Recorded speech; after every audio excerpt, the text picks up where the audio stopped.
This lesson covers the for loop. In this lesson, we will discuss the structure of the for loop and the operation of the for loop.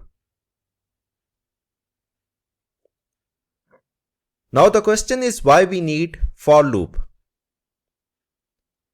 Often in programming, you wish to do something a fixed number of times. For example, you might want to calculate the salary of 100 employees or compute the square root of numbers from 1 to 25. Thus, when it is known in advance how many times you want a loop to execute, a for loop turns out to be a suitable choice. Let us now look at an example program to understand for loop. Let's name this program forloop.c. Now here is the forloop.c program. As you can see that we have defined a variable count inside the main function. Next we have the for keyword, and this for keyword is followed by parentheses. Inside these parentheses we have what is known as the loop expression. The loop expression consists of three parts. The first part is the initialize expression or the start expression, which in this case is count equal to 0 followed by semicolon.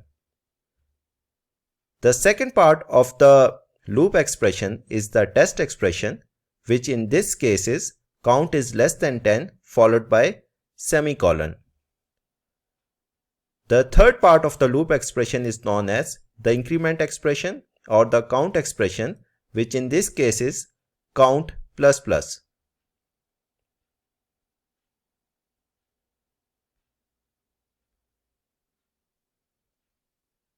Next we have the body of the for loop, which in this case is the printf statement. The body of the for loop basically means the statement or statements that will be executed each time round the loop.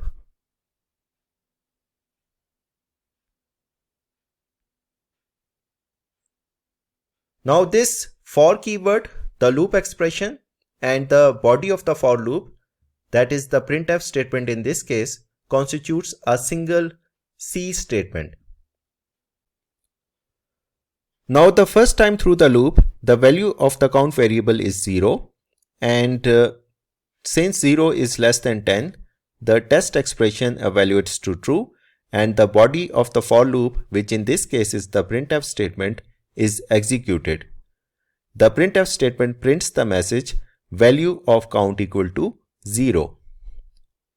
Now once the body of the for loop is executed, the increment expression increments the value of the count variable to 1. And now second time through the loop, the value of the count variable is 1 and the test expression becomes 1 is less than 10, which is again true, and therefore the body of the for loop is executed. And second time through the loop, the printf statement prints the message the value of count equal to 1. Now third time through the loop, the value of the count variable becomes 2 and the test expression becomes 2 is less than 10, and this expression is true, therefore the body of the for loop is executed. And third time through the loop, the printf statement prints the message value of count equal to 2. This cycle continues until the value of the loop variable count becomes 10, which is 11th time through the loop, and therefore the test expression becomes 10 is less than 10, which evaluates to false, and therefore the for loop exits.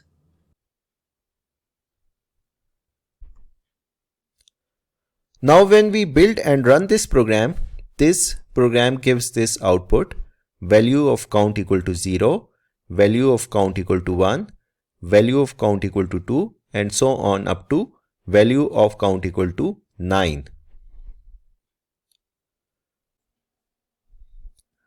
As you can see, we have used the new line character /n in the printf statement so that the message is printed on the new line each time through the loop. Now let's recap what we have learned so far. Following the keyword for is what we call the loop expression. The loop expression comprises of three parts. The first part is the initialize expression or start expression. The second part is the test expression, and the third part is the increment expression or the count expression. To separate the three parts of the loop expression, semicolons are used. Now this table summarizes the loop expression. In the for loop.c example that we discussed, count equal to 0 is the initialize expression, and the initialize expression is used to initialize the loop variable. Similarly, count is less than 10 is the test expression, and the test expression tests the loop variable. Likewise, count plus plus is the increment expression, and the increment expression increments the loop variable. The loop variable in this case is count.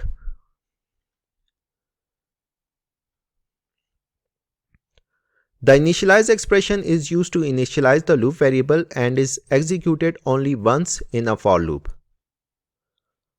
After the initialize expression, the test expression is tested.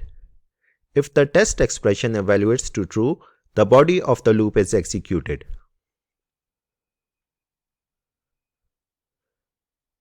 When the loop body finishes, the loop variable is incremented, usually by 1, as we saw in the for loop.c example, using the increment expression. So the increment expression normally increments the value of the loop variable by 1.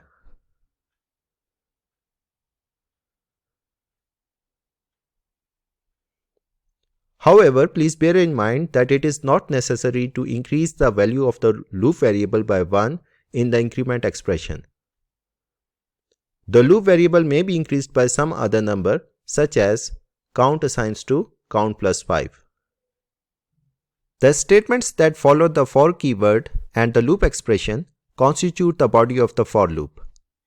In the for loop.c example that we discussed, the for loop body comprises of just one statement, and this statement is used to print the value of the count variable. Since the body of the for loop in the for loop.c example consists of just one statement, so the opening and closing braces are not needed. Let me now summarize the structure of the for loop using the for loop.c example.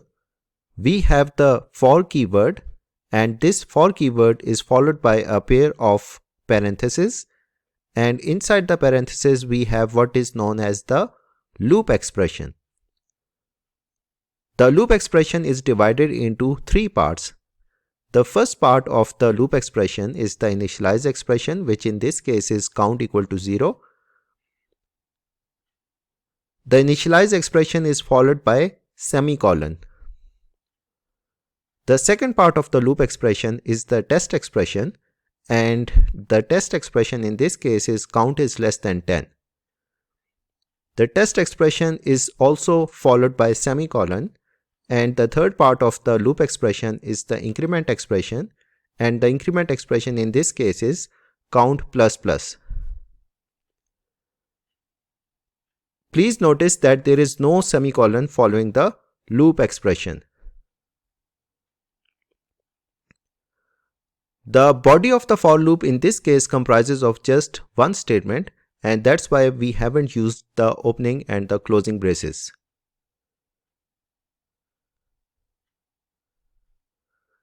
The semicolon terminates the printf statement.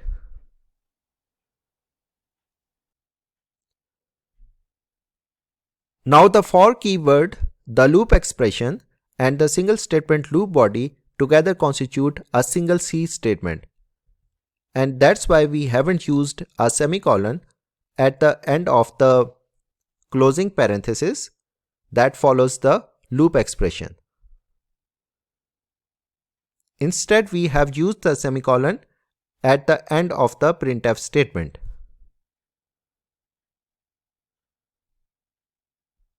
So all of this constitutes a single C statement, that is the for keyword, loop expression, and the body of the for loop.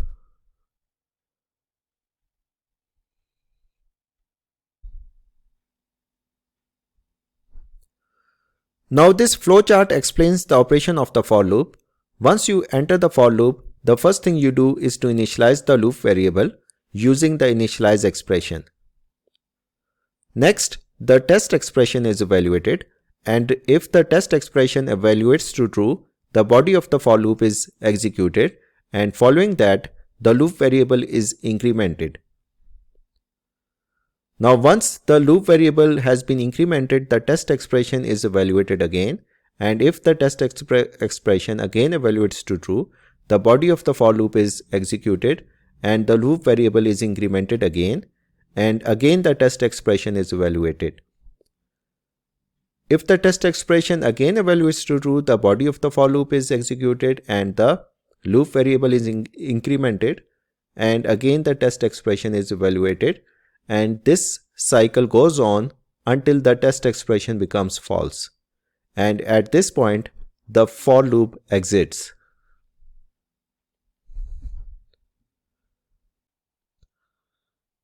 The for loop.c example that we discussed used only a single statement in the for loop body.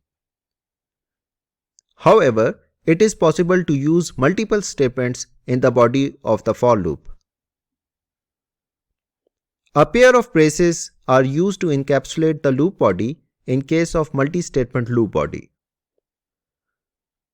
The opening brace marks the start of the multi-statement loop body, and the closing brace indicates the end of the multi-statement loop body.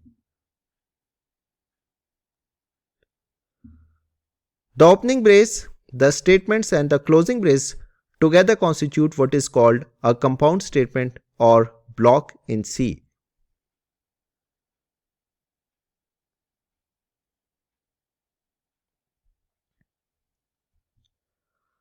The compound statement, also called block, is considered a single statement with semicolon assumed.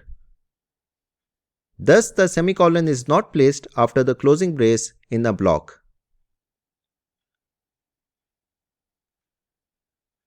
Each statement within the block is a separate C statement and must be ended with a semicolon the usual way.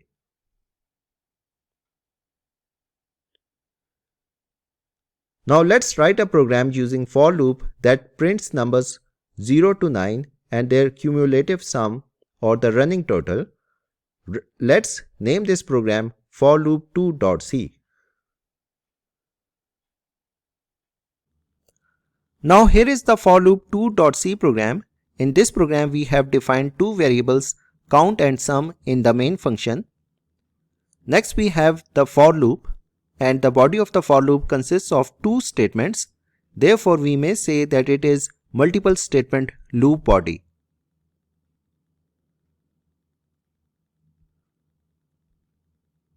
The braces surround the two statements in the loop body.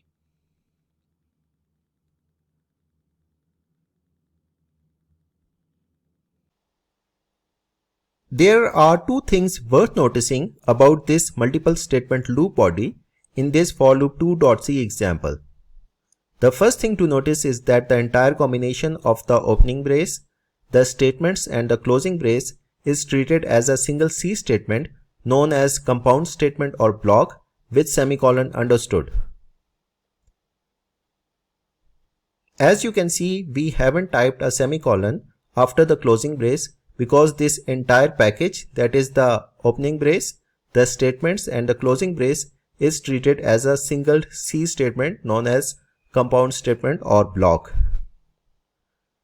The other thing to notice is that each statement within this compound statement or block is also a C statement, and therefore it must be terminated by a semicolon the usual way. In the previous for loop.c example, we saw that the body of the for loop consisted of only one statement, and therefore the opening and the closing braces were not needed. However, we may surround a single statement loop body by a pair of braces, and if we do so, then it becomes a compound statement or block. Although the use of braces in a single statement loop body is optional, I personally recommend that you must always surround a single statement loop body by a pair of braces so that you don't forget to use braces when you are dealing with multiple statement loop body.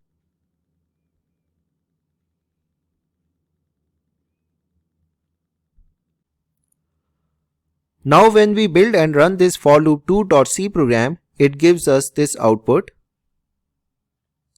As you can see that we have used two statements in the initialize expression and we have used a comma to separate the two statements. The first statement is sum equals 0 and the second statement is count equals 0. The sum variable stores the cumulative sum and the count variable is the loop variable. First time through the loop, the value of the sum is 0 and the value of the count is also 0. Therefore, the first statement in the body of the for loop is sum equals 0 plus 0. The resulting value 0 is assigned to the variable sum and the printf statement is used to print the value of count and sum. So it prints count equals 0, comma, sum equals 0. Now when the two statements in the body of the for loop have been executed, the increment expression increments the value of the count variable, which is the loop variable, to 1. And second time through the loop, the value of the sum variable is 0 and the value of the count variable is 1. And the first statement in the body of the for loop becomes sum assigns to 0 plus 1 and the resulting value is then assigned to sum. And the printf statement now prints count equals 1, comma, sum equals 1. Now once the two statements have been executed, the increment expression again increments the value of the count variable to 2. And third time through the loop, the value of the sum variable is 1 and the value of the count variable is 2. And the first statement in the body of the for loop becomes sum assigns to 1 plus 2 and the resulting value 3 is assigned to sum and printf statement prints count equals 2, comma, sum equals 3. Now once the two statements in the body of the for loop have been executed, the increment expression increments the value of the count variable to 3 and fourth time through the loop, the value of the sum variable is 3 and the value of the count variable is also 3. And the first statement in the body of the for loop now becomes sum equals 3 plus 3 and the resulting value 6 is then assigned to sum and the printf statement prints count equals 3, comma, sum equals 6. Now this cycle goes on until the value of the count becomes 9 and the value of the sum variable becomes 45.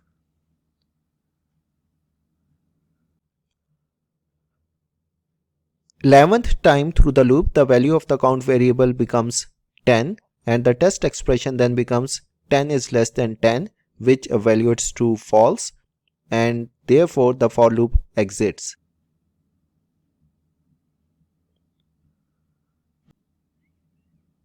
In for loop 2.c program, we used two statements in the initialize expression using a comma to separate them. The two statements were sum equals 0 and count equals 0. Alternately, we could have initialized the sum variable before the start of the for loop. However, it is pertinent to mention here that by using two statements in the initialize expression, we saved a line of code. Saving a line of code is a desired goal in the world of C programming, and many C programmers strive to achieve it. However, if you feel that multiple initializations in the initialize expression confuse you, you must avoid using multiple statements in the initialize expression. So it is largely a matter of choice for you, okay?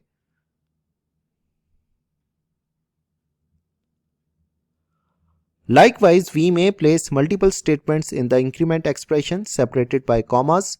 However, only one expression is permissible in the test expression. The reason why the three expressions in the loop expression are separated by semicolon now makes more sense. If commas were used, we could not have used commas to separate multiple statements in the initialize expression or increment expression for that matter without messing up things for the compiler. Comma is sometimes referred to as sequential evaluation operator because it evaluates a list of similar items from left to right. This brings us to the end of this lesson. I hope you are now clear about the structure of the for loop and the operation of the for loop. See you in the next lesson.